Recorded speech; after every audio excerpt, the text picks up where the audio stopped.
সকলো ছাত্ৰ ছাত্ৰীকে স্বাগতম জনাইছো মোৰ চেনেল ষ্টাডি আছামিছলৈ আৰু এই চেনেলটোত উপলব্ধ থাকিব ক্লাছ 6 পৰা ক্লাছ 10 লৈ সেবা আৰু CBSE অসমীয়া বিষয়ৰ সকলো বিষয়বস্তুৰ লগতে প্ৰশ্ন উত্তৰসমূহ আৰু তোমালোকে যদি মোৰ লগত অসমীয়া পঢ়িবলৈ বিচাৰিছা তেন্তে মোৰ চেনেলটো সাবস্ক্ৰাইব কৰিবা, লাইক কৰিবা আৰু শ্বেয়াৰ কৰিবা। এতিয়া বলা যাওঁ আমি অসমীয়া পঢ়িবলৈ। ছাত্ৰ ছাত্ৰীসকল, আজি আমি আৰম্ভ কৰিবলৈ লৈছো অংকুৰণৰ সপ্তম মানৰ অংকুৰণৰ অধ্যায় 10 প্ৰত্যাহ্বান। পাঠটোৰ মূল কথাৰ বিষয়ে আমি জানো আহা। আমাৰ পৃথিৱীত এনে বহু লোক আছে যি বিশেষভাৱে সক্ষম বা দিব্যাংগ। এই লোকসকলৰ নানা ধৰণৰ সমস্যা থাকে, কিন্তু অদম্য মনোবলৰ সহায়ত তেওঁলোকে সফলতা লাভ কৰিব পাৰে। তেওঁলোক কি হৈছে মানে কাৰোবাৰ চকু নাথাকে, কাৰোবাৰ হাত নাথাকে, কাৰণ কোনোবাই মুখেৰে মাতিব নোৱাৰে, তেনেকুৱা সকলক কি বুলি কোৱা হয়? বিশেষভাৱে সক্ষম বা দিব্যাংগ। আৰু এওঁলোকৰ অদম্য মনোবলৰ ফলত এওঁলোকে জীৱনত সফলতা লাভ কৰিব পাৰে। উক্ত পাঠটিত বিশেষভাৱে সক্ষম বা দিব্যাংগ হোৱা সত্ত্বেও অদম্য শক্তিৰে পুষ্ট কেইগৰাকীমান ব্যক্তিৰ বিষয়ে আলোচনা কৰা হৈছে।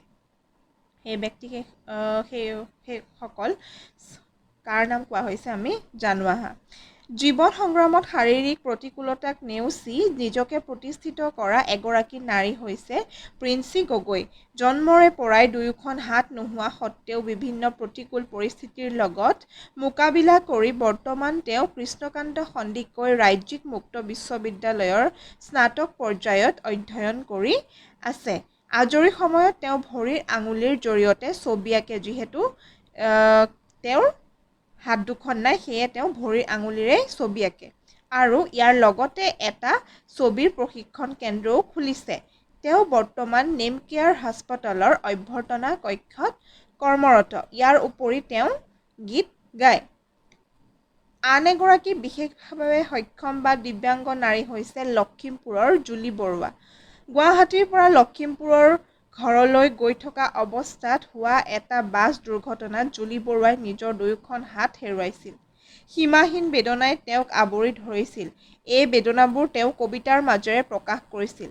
তেওঁ বৰ্তমান অসম চৰকাৰৰ তথ্য আৰু জনসংযোগ বিভাগত সহকাৰী গৱেষণা বিষয়াৰূপে কৰ্মৰত। জুলি বৰুৱাই অনাদৰ অৱহেলাৰ মাজত জীয়াই থকা দিব্যাংগসকলৰ বাবে ইতিবাচক কিবা এটা কাম কৰিব বিচাৰে। তেওঁলোকৰ বাবে এজোপা বৰগছ হৈ ছাঁ দি আৰু তেওঁলোকৰ অন্ন, বস্ত্ৰ আৰু আৱাস নিশ্চিত কৰাৰ সপোন দেখে। তেওঁলোকৰ মাজত থকা সম্ভাৱনাক সাকাৰ ৰূপ দিয়াৰ তেওঁৰ এক পৰিকল্পনা আছে। আন এগৰাকী মূকবধিৰ যুৱক হৈছে মূকবধিৰ মানে হৈছে মুখেৰে কথা ক'বও নোৱাৰে আৰু কাণেৰে শুনিবও নোৱাৰে, সেইসকলক মূকবধিৰ বুলি কোৱা হয়। যুৱক হৈছে গুৱাহাটীৰ উদীয়মান যুৱক সংগ্ৰামজ্যোতি চৌধুৰী। তেওঁ কথা ক'ব নোৱাৰে আৰু কাণেৰেও নুশুনে, কিন্তু হাতৰ তুলিকাৰে জীৱন্ত কৰি তোলা এখনৰ পিছত আন এখন চিত্ৰ অৰ্থাৎ চিত্ৰকৰ হিচাপে সংগ্ৰামজ্যোতিয়ে খ্যাতি লাভ কৰিছে। বৰ্তমান তেওঁ দ্বি-শতাধিক ছাত্ৰ-ছাত্ৰী, দ্বি-শতাধিক মানে হৈছে 200 প্ৰশিক্ষণৰত এখন চিত্ৰাংকন বিদ্যালয় প্ৰতিষ্ঠা কৰিছে। সংগ্ৰামজ্যোতি বিভিন্ন সামাজিক সংগঠনৰ সক্ৰিয় সদস্য। ইয়াৰ উপৰি তেওঁ এজন সুদক্ষ ফুটবল খেলুৱৈও। বিভিন্ন পৰ্যায়ৰ চিত্ৰাংকন প্ৰতিযোগিতাৰ পুৰস্কাৰ লাভ কৰা সংগ্ৰামজ্যোতিয়ে বৃত্তিও পাইছে। আন্তৰিকতা আৰু দৃঢ়তাই কৃতকাৰ্যতাৰ মূল বুলি সংগ্ৰামজ্যোতিয়ে বিশ্বাস কৰে। এতিয়া চোৱা পাঠভিত্তিক প্ৰশ্নোত্তৰসমূহ। 1 নম্বৰ ক। সৰুকালত প্ৰিন্সি গগৈয়ে ওচৰ চুবুৰীয়া আৰু সমাজৰ পৰা কেনে ব্যৱহাৰ পাইছিল? উত্তৰ: সৰুকালত প্ৰিন্সি গগৈক ওচৰ চুবুৰীয়া আৰু সমাজৰ কিছুমান লোকে সমমৰ্মিতাৰে আঁকোৱালি লৈছিল। আন কিছুমান লোকে তেওঁক অমংগলীয়া বুলি গণ্য কৰিছিল। Next question. খ। বিদ্যালয়ত নামভৰ্তি কৰোঁতে প্ৰিন্সি গগৈ কি সমস্যাৰ সন্মুখীন হৈছিল? উত্তৰ: বিদ্যালয়ত নামভৰ্তি কৰোঁতে প্ৰিন্সি গগৈয়ে সমস্যাৰ সন্মুখীন হৈছিল। এখন বিদ্যালয়ে তেওঁক নামভৰ্তি কৰিবলৈ দিয়া নাছিল। কেৱল সোণাৰীৰ ৰাজধাম প্ৰাথমিক বিদ্যালয়ৰ কৰ্তৃপক্ষই তেওঁক নামভৰ্তি কৰিবলৈ সুবিধা দিছিল। গ নম্বৰ। পঢ়া-শুনাৰ লগতে প্ৰিন্সি গগৈৰ কি কি বিষয়ত ৰাপ আছে? উত্তৰ: পঢ়া-শুনাৰ লগতে প্ৰিন্সি গগৈৰ ভৰিৰ আঙুলিৰ জৰিয়তে ছবি অঁকা আৰু গান গোৱাত ৰাপ আছে। ঘ নম্বৰ। দুৰ্ঘটনাত পতিত হোৱাৰ পাছত জুলি বৰুৱাৰ মনত কি ভাৱ জাগি উঠিছিল? দুৰ্ঘটনাত পতিত হোৱাৰ পাছত জুলি বৰুৱাই প্ৰথমে বৰ অসহায় অনুভৱ কৰিছিল। এক সীমাহীন বিষাদ বেদনাই তেওঁক আৱৰি ধৰিছিল। তেওঁ যেন সকলো ফালে ধুঁৱলি কুঁৱলী দেখিছিল। নানা চিন্তাই তেওঁক জুমুৰি দি ধৰিছিল। মনৰ দুখবোৰ তেওঁ কবিতাৰ মাজেৰে প্ৰকাশ কৰিছিল। 9 সংগ্ৰামজ্যোতিয়ে ক'ত চিত্ৰকলাৰ প্ৰাৰম্ভিক শিক্ষা লাভ কৰিছিল? উত্তৰ গুৱাহাটী আৰ্টিষ্ট গিল্ডত সংগ্ৰামজ্যোতিয়ে চিত্ৰকলাৰ প্ৰাৰম্ভিক শিক্ষা লাভ কৰিছিল। প্ৰথম সংগ্ৰামজ্যোতিয়ে কি বিষয়ত পাৰদৰ্শী? সংগ্ৰামজ্যোতি চিত্ৰকলা বিষয়ত পাৰদৰ্শী। দ্বিতীয় আপোনাৰ দৰে মোৰো দুখন হাত আছিল কবিতাটি কোনে ৰচনা কৰিছিল? উত্তৰ জুলি বৰুৱা। এতিয়া চোৱা উত্তৰ দিয়া।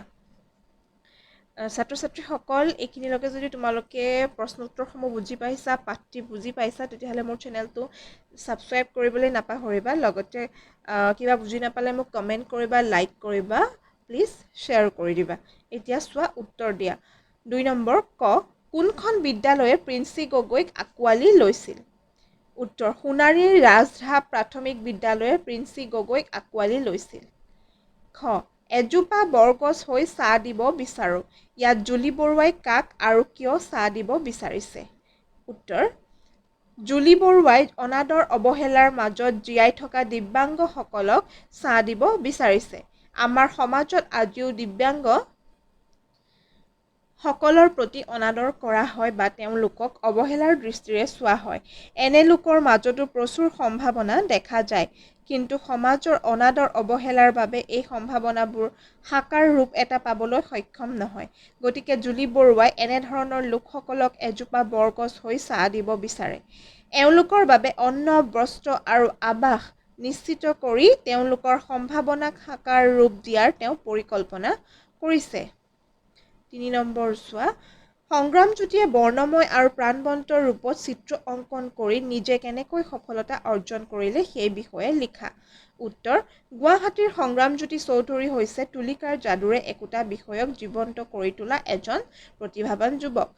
তেওঁ এখনৰ পাছত এখনকৈ চিত্ৰ বৰ্ণময় আৰু প্ৰাণৱন্ত ৰূপত অংকন কৰি নিজৰ বিৰল প্ৰতিভাৰ পৰিচয় দিয়ে।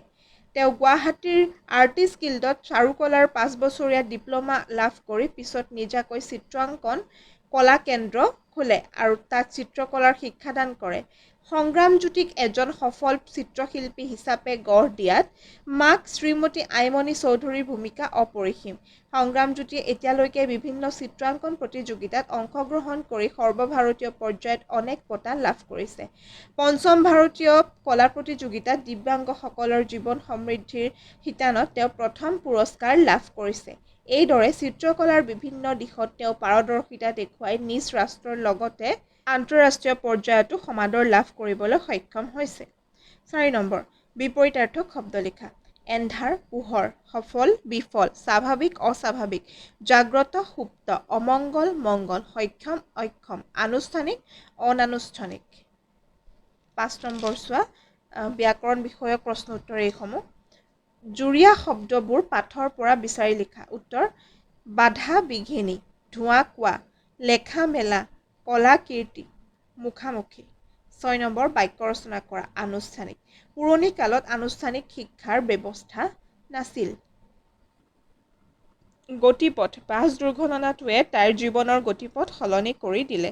প্ৰচেষ্টা বহুতো বাধা বিঘিনিৰ মাজতো সি নিজৰ প্ৰচেষ্টা অব্যাহত ৰাখিছিল। যন্ত্ৰণা জীয়েকৰ দুখ যন্ত্ৰণাবোৰ মাকে সহিব পৰা নাই। কৰ্তব্য আমি কেতিয়াও কৰ্তব্যৰ প্ৰতি অৱহেলা কৰিব নালাগে। প্ৰশংসা তাইৰ কামবোৰক সকলোৱে প্ৰশংসা কৰে।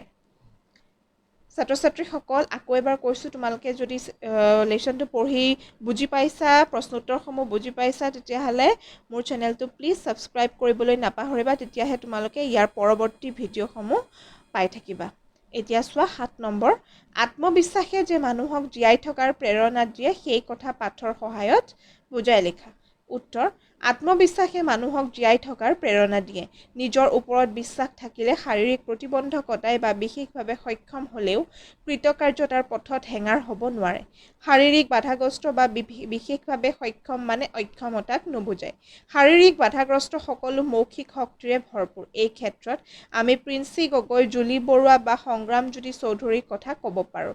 জন্মৰে পৰাই দুয়োখন হাত নথকা প্ৰিন্সি গগৈয়ে বৰ্তমান কৃষ্ণকান্ত সন্দিকৈ ৰাজ্যিক মুক্ত বিশ্ববিদ্যালয়ত স্নাতক পৰ্যায়ত অধ্যয়ন কৰি আছে আৰু লগতে গুৱাহাটীৰ নেমকেয়াৰ হাস্পতালৰ অভ্যৰ্থনা কক্ষত কৰ্মৰত।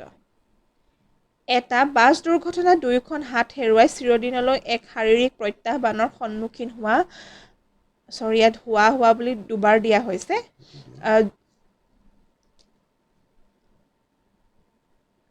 জুলি বৰুৱা বৰ্তমান অসম চৰকাৰৰ তথ্য আৰু জনসংযোগ বিভাগত সহকাৰী গৱেষণা বিষয়াৰূপে কৰ্মৰত। ইয়াৰ লগতে অনাদৰ অৱহেলাৰ মাজত জীয়াই থকা দিব্যাংগসকলৰ বাবে ইতিবাচক কিবা এটা কৰাৰ বাবে তেওঁৰ পৰিকল্পনা আছে। মূকবধিৰ যুৱক সংগ্ৰামজ্যোতি চৌধুৰীয়ে গুৱাহাটীৰ আৰ্টিষ্ট গিল্ডত চাৰুকলাৰ 5 বছৰীয়া ডিপ্ল'মা লাভ কৰি নিজাববীয়াকৈ চিত্ৰাংকন কলাকেন্দ্ৰ খুলি ছাত্ৰ-ছাত্ৰীসকলক চিত্ৰকলাৰ শিক্ষাদান কৰি আছে। ইয়াৰ উপৰিও চিত্ৰকলা বিষয়ত ৰাষ্ট্ৰীয় আৰু আন্তঃৰাষ্ট্ৰীয় পৰ্যায়ত বিভিন্ন বঁটা বাহনেৰে তেওঁ পুৰস্কৃত হৈছে। গতিকে ক'ব পাৰি যে প্ৰবল আত্মবিশ্বাস থাকিলে বিশেষভাৱে সক্ষম বা দিব্যাংগ হ'লেও নিজৰ প্ৰতিভা বিকাশত কোনেও বাধা প্ৰদান কৰিব নোৱাৰে। আত্মবিশ্বাসে মানুহক জীয়াই থকাৰ প্ৰেৰণা দিয়ে। ছাত্ৰ-ছাত্ৰীসকল পাঠটি ইমানতেই অন্ত পৰিলে আৰু তোমালোকে যদি মোৰ এই চেনেলটোৰ ভিডিঅ'বিলাক পঢ়ি বুজি পাইছা আৰু নিজৰে কিবা লাভৱান হৈছে বুলি ভাবিছা তেতিয়াহ'লে মোৰ চেনেলটো তোমালোকে ছাবস্ক্ৰাইব কৰিবা, লাইক কৰিবা, শ্বেয়াৰ কৰিবা আৰু যদি কিবা মোৰ আখৰো বুজি পোৱা নাই বা কুৱেশ্যন এনচাৰ বুজি পোৱা নাই তেতিয়াহ'লে মোক কমেণ্ট কৰি তোমালোকে সুধিবা। আজিলৈ ইমানেই, ধন্যবাদ।